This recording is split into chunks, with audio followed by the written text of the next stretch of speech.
आप देख रहे हैं सी न्यूज भारत और सी न्यूज पर वक्त है न्यूज बुलेटिन का, जिसमें हम जानेंगे गया, इंदौर, कुशीनगर, मिर्जापुर और सहरसा जिले की खास खबरों को। चलिए नजर डालते हैं इन सभी जिलों की बड़ी खबरों को विस्तार से।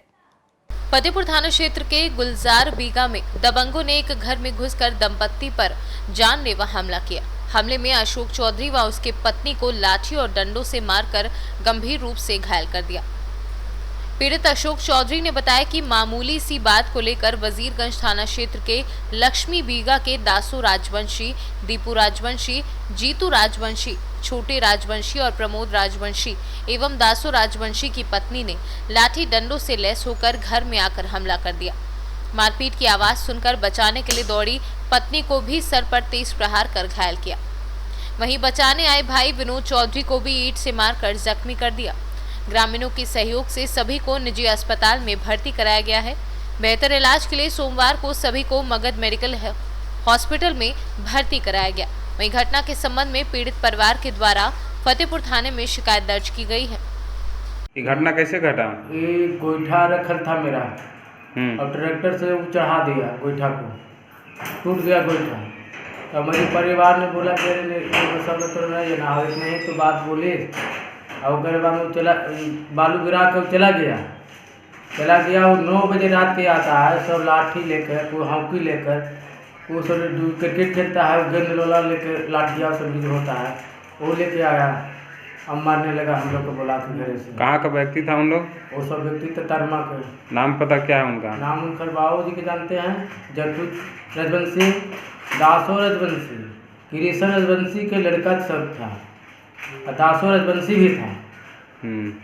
कितने आदमी थे? आदमी मिला के कुल मिला के 25 आदमी था उसमें। किनको मारपीट किया उन लोग ने? और मेरा मारा, हमारे लड़का भी मारा, हमारी पत्नी की भी मारा और हमारा चचेरा भाई था उसको भी मारा। आपका पता? हमारा घर गुलजार बिहार तरमा था, नारी पंचायत का रहने वाले हैं, थाना फतेहपुर। नाम क्या हुआ आपका? हमका नाम अशोक चौधरी हुआ। चलिए ठीक है। गया से सीनू संवाददाता विकास कुमार की रिपोर्ट। क्रिकेट मैच के दौरान हुए विवाद के बाद दो समुदाय के लोग आमने सामने हो जाने से नगर का माहौल तनावपूर्ण हो गया है। तनाव की जानकारी लगते ही नगर की दुकानें बंद हो गईं। उधर पुलिस ने बड़ी संख्या में इंदौर सहित आसपास के थानों का पुलिस बल बुलवा लिया। जानकारी के अनुसार मंडी प्रांगण में चल रहे रात्रिकालीन क्रिकेट टूर्नामेंट के दौरान 12 मार्च को दो समुदाय के युवाओं के बीच बहस हो गई थी। सूचना मिलने पर पुलिस मौके पर पहुंची और टूर्नामेंट बंद करवा दिया था। इस विवाद को लेकर सोमवार रात को एक समुदाय से जुड़े लोगों ने दूसरे समुदाय के घर पर जाकर हमला कर दिया। इसके बाद बड़ी संख्या में दोनों समुदाय से जुड़े लोग थाने पर जमा हो गए। पुलिस ने तत्काल मोर्चा संभाल भीड़ को तितर-बितर कर दिया। इसके बाद इंदौर से बल बुला लिया गया। वरिष्ठ अधिकारी और बड़ी संख्या में बाहरी बल बेटमा पहुंच गए। वहीं देर रात पूर्व विधायक मनोज पटेल भी बेटमा थाने पहुंचे। और मेरे बड़े भाई, मेरे नाना जी और अखाड़े में 1-2 लोग थे, वो एक्सरसाइज कर रहे थे और नाना वगैरह पूजा कर रहे थे। तो हमको बहुत ज़ोर से आवाज़ आई कि मोमेडियन के से कुछ हल्ला गुल्ला हुआ हो। तो जितने भी मोमेडियन लोग थे, काफ़ी लोग थे, 300-400 लोग होंगे, इनकी बहुत ज़ोर से आवाज़ आई। लेकिन उस वक्त है ना हमारी बुआ जी ने हमको ताला लगा के अंदर बंद कर दिया था। और फिर हम लोग ने छत से देखा था तो ये है ना मेरे नाना जी और मेरे भाई को कुछ हाथ से मोबाइल वगैरह उन्होंने छुड़ाया और मंदिर में डंडे वगैरह फेंके। और उसके बाद एक हमारे अखाड़े का लड़का, उसका पैर भी फ्रैक्चर हो गया, उसको मारा बहुत बुरी तरह से। उसके बाद हम लोग आए तो उन्होंने हमारे सामने भी आए वो लोग और हम पे भी तलवार वगैरह, और उनके हाथ में रिवॉल्वर वगैरह भी थी काफ़ी लोगों के पास, और तलवार भी थी। गाली गलौज भी की उन्होंने, पथराव भी किया और बहुत सारे लोग थे और सामने सामने आ रहे थे। बच्चे तक, हमारे घर के छोटे छोटे बच्चे, 8-9 साल की लड़कियाँ, उन तक को भी उन्होंने बाल पकड़े और मारने की कोशिश की।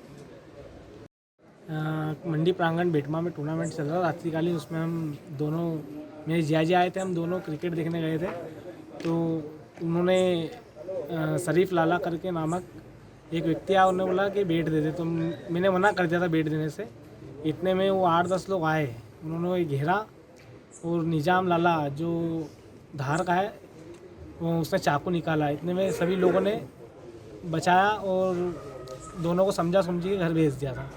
कल टूर्नामेंट बंद हो गया था, पुलिस वालों ने बंद करवा दिया था। तो आज मैं कहीं जा रहा था, मतलब उधर 96 भवन, तहसील थप्पे के उधर तहसील थप्पे के उधर मोइन लाला आया। मोइन लाला ने रोका कि तेने टूर्नामेंट बंद करवाया। मैंने कहा टूर्नामेंट भाई मैं क्यों बंद कराऊंगा, इतने उसने देसी कट्टा निकाला।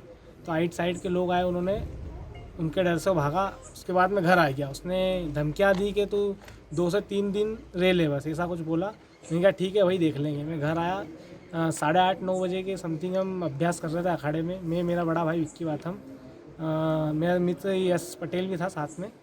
उन्होंने आते ही लगभग 50 से 60 लोग आए। आते ही बराबर निज़ाम लाला जो कि धार जिले का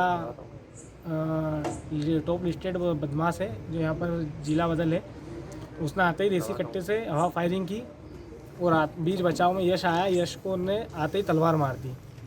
उसके बाद आइट साइड से बच्चे आए बीच बचाव में, उन्होंने शरीफ अल्लाह के हाथ से उन्हें भी फालिया लगा और 1-2 अन्य घायल भी हुए उसमें। उसके बाद दोनों तीनों उन्होंने धमकियाँ दी घर जलाने की। पास में कर्मचारी काम कर रहा था दुकान पर, उसकी दुकान लूट करी, गल्ला वल्ला फेंका फाकी करा। उसके बाद मोहल्ले के लोग आए, फिर वो भाग गए। मुझे मिली, जैसा कि मुझे पता लगा था कि शायद HM हुआ है और HM की जानकारी मुझे मिली, तो मैंने प्रशासन से बात करी। प्रशासन में एडिशनल SP, DIG, IG साहब से बात करी। उन्होंने यहाँ फोर्स भी भेजा और यहाँ स्थिति अभी नियंत्रण में है।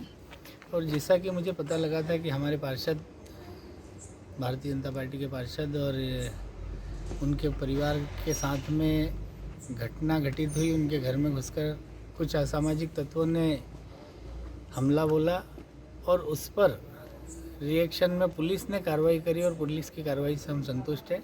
मुझे यहाँ आकर के जब पूरी स्थिति की जानकारी हुई तो मुझे लगा कि यहाँ कुछ एक वर्ग विशेष की जो आतंकवादी गतिविधियाँ हैं वह बंद होनी चाहिए और उससे प्रशासन से बात करी और वह निश्चित रूप से इन आतंक जो उनने मचा रखा है अब बंद होगा। इसे बर्दाश्त नहीं किया जाएगा। मैच के बाहर कुछ दर्शकों के बीच में आपस में वाद हो गया था। उसको लेके यहाँ बेटमा में 2 समुदायों के बीच में तनाव उत्पन्न हो गया था, जिसको पुलिस ने समय रहते कार्रवाई करके कंट्रोल कर लिया और वैधानिक कार्रवाई की जा रही है। अभी कोई गिरफ्तारी नहीं हुई। हम लोग लॉ एंड ऑर्डर की तरफ ज़्यादा ध्यान दे रहे हैं। सर भी बेटा है, अभी शांतिपूर्ण है। सर कहाँ से बल आया? सभी आसपास के थानों से पुलिस लाइन से तमाम जगह से बुलाया गया है। इंदौर से सीनू संवाददाता सुरेश बैरागी के साथ रेखा बैरागी की रिपोर्ट। कप्तानगंज कुशीनगर स्थानीय दुबौली देवी स्थान से सोमवार को श्री मां दुबौली दुर्गा शतचंडी महायज्ञ का कलश यात्रा विधिवत पूजन अर्चन के बाद 1001 कन्याओं द्वारा बड़े धूमधाम और गाजे बाजे के साथ जयकारों से निकली तो पूरा क्षेत्र भक्तिमय हो गया। मां दुबौली मंदिर यज्ञशाला से ये कलश यात्रा पटखौली, मेड़ा, पिपरा, बौलिया, 3 पोखरिया, कप्तानगंज नगर के आजाद चौक, धर्मशाला रोड, मंगल बाजार होते हुए स्थानीय रामजानकी घाट पर विद्वान पंडितों के मंत्रोच्चारण कर कलश में कन्याओं ने जल भरकर पुनः यज्ञशाला पर पहुंचकर कलश स्थापित किया। इस भव्य जुलूस में जहां घोड़े का प्रदर्शन देखने को मिला तो वहीं नगर के 6 अखाड़ों का करतब खेल कूद के अलावा राधा कृष्ण की झांकी आकर्षण का केंद्र रही। कुशीनगर से सीनू संवाददाता मनोज गुप्ता की रिपोर्ट। मिर्जापुर में काशीराम जी की जयंती बड़े ही धूमधाम के साथ मनाई गई। बहुजन समाजवादी पार्टी के कार्यकर्ताओं ने कान्हा उत्सव लॉन में बड़े ही धूमधाम के साथ काशीराम की जयंती मनाई। इस दौरान सभी ने हुंकार भरी कि समाज के हर वर्गों का बढ़ चढ़ कर मदद करेंगे, जहां दलित समाज के उत्थान को लेकर कार्य किया जाएगा। काशीराम दलित को लेकर लगातार लड़ाई लड़ते थे, ऐसे में उनकी जयंती पर सभी कार्यकर्ताओं ने प्रण लिया कि दलितों के लिए समाज में बेहतर काम किया जाएगा। इस दौरान बसपा से मजबर प्रभारी पुष्पलता बेन ने कहा कि काशीराम समाज के बड़े सुधारक थे। उन्होंने न सिर्फ दलित समाज को ऊपर करने का काम किया, अपितु हर समाज और हर वर्ग के लिए उन्होंने काम किया है।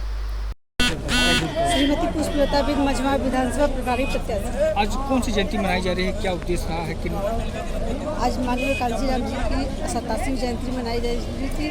पूरे प्रदेश में हर्षोल्लास के साथ उनकी जयंती मनाई जा रही है। क्या संकल्प लिया गया आज?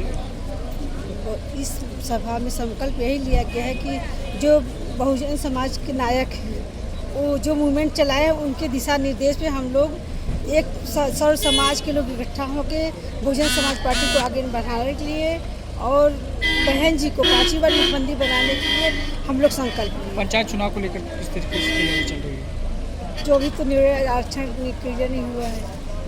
लड़ेंगे, चुनाव लड़ा जाएगा पूरे? हाँ, तो लड़ा जाएगा। मिर्जापुर से सीनू संवाददाता अजय दुबे की रिपोर्ट।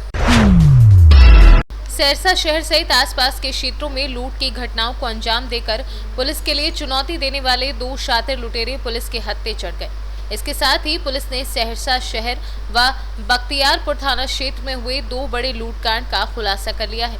इसके साथ ही बदमाशों के पास से 3 मोटरसाइकिल लूट के 93,000 रुपए नकदी व कई मोबाइल जब्त किए गए हैं। पता मिली है आज लुटेरे पकड़ाए हैं, कैसे पकड़ा, क्या है पूरा मामला? सदर थाना क्षेत्र अंतर्गत 3 मार्च को गंगजला स्थित एक 7 लाख की लूट की घटना को अंजाम दिया गया था और साथ में व्यक्ति को गोली भी लगी थी। एक एसआईटी टीम का गठन किया गया एसडीपीओ सदर के नेतृत्व में, जिसमें प्रशिक्षु डीएसपी, एसएचओ टाउन थाना इवन और समरी बख्तियारपुर और काशनगर। सीसीटीवी फुटेजेस को जब खंगाला गया तो उसमें 2 लोगों की संलिप्तता क्लियर नजर आई, जिसमें से एक आशु कुमार जो कि काशनगर ओपी का रहने वाला है और एक ब्रजेश कुमार जो सिमरी बख्तियारपुर का रहने वाला है। दोनों की गिरफ्तारी की गई।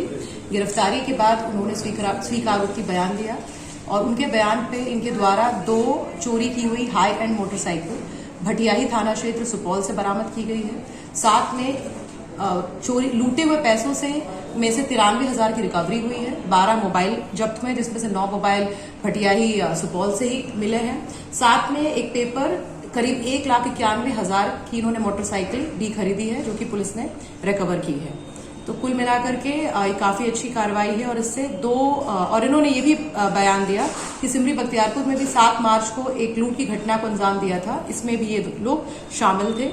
कुल मिलाकर के 2 लूट कांडों का उद्भेदन जो इस माह में हुए थे वो हो गया है। मैम, इससे पहले भी लोगों ने आशु कुमार के ऊपर पहले से ही करीब 3 केसेस का हम लोग को अभी तक विवरणी मिली है, तो इस पे आपराधिक इतिहास पहले से है। सहरसा से सीनू संवाददाता कविंदर कुमार की रिपोर्ट। इस वक्त की बड़ी खबरों में बस इतना ही। देश दुनिया की बाकी खबरों के लिए आप देखते रहिए सी न्यूज़ भारत।